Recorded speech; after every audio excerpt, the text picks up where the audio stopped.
During the majority of the 1800s, Americans had little to no leisure time. Farmers worked every day from dawn to dusk, and factory workers often had 12-hour shifts. In addition, America was still tied to its Puritan roots and kept their morals in mind. They believed leisure was unnecessary and felt strongly about working hard instead of slacking off. Higher-paid Americans took vacations to escape their hectic lives. At the turn of the century, working time began to decrease and leisure time for the working class increased. One of the biggest changes at the turn of the century was the increasing involvement in sports. The most popular sport at the time was baseball, although it was a bit pricey. It was widely accepted and enjoyed because it was deemed more wholesome than amusement parks. In 1876, the National League was formed, allowing Americans to watch professionals play. However, some sports of today were not as popular at the turn of the century. For example, football was frowned upon due to its brutal nature. Also, sports gave women a new role in society. Sports such as kayaking, swimming, tennis, and golfing were considered healthy, and women were urged to participate.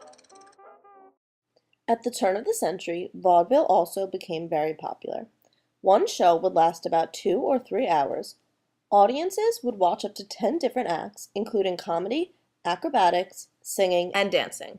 The first theater of this type was opened in 1881 by Tony Pastor. Bicycles made their debut at the turn of the century.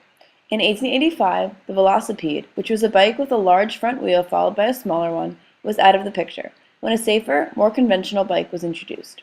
These bicycles had a lasting effect on women and fashion. Due to the construction, women could not ride wearing hoop dresses. Therefore, designers accommodated the trend and came out with less constrictive dresses. The lower and middle classes also wanted to enjoy their newfound leisure time, which they did by taking advantage of their beaches.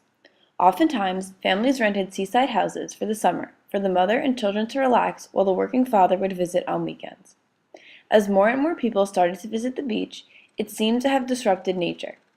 Beginning on July 1, 1916, a series of shark attacks in Matawan, New Jersey began occurring.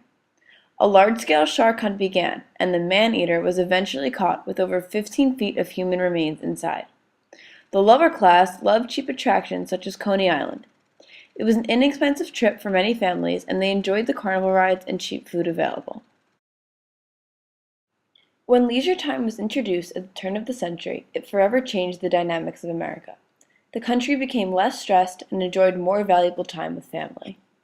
The popularity rise in sports gave women a new role and played a role in socializing American immigrants. When Americans began developing beaches as leisure resorts, they unknowingly helped create today's tourist industry. Americans began to value family time as much as their work, which is evident in today's society. In all, the changes in lifestyle that occurred at the turn of the century permanently changed America for the better.